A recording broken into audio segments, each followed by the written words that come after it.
Поэт Курбанназар Изизов, которому в этом году исполнилось бы 85 лет, навсегда остался в памяти туркменского народа.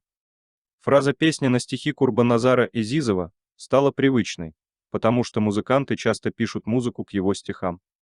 Изизов родился в первый день весны, когда новая жизнь прорывается сквозь набухшие почки деревьев, а бело-розовые кружева цветения окутывают природу нежным шлейфом ароматов.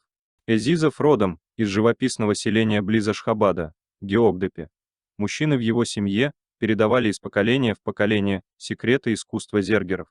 Казалось, что он обращался к миру с открытым сердцем, доставая из него удивительно правильные слова.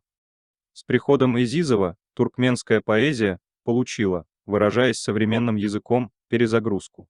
Современник прославленной плеяды шестидесятников Роберта Рождественского, Андрея Вознесенского, Евгения Евтушенко, Беллы Ахмадуллиной, Булата Акуджавы, Курбанназар Изизов стал одним из них и не только на туркменской земле.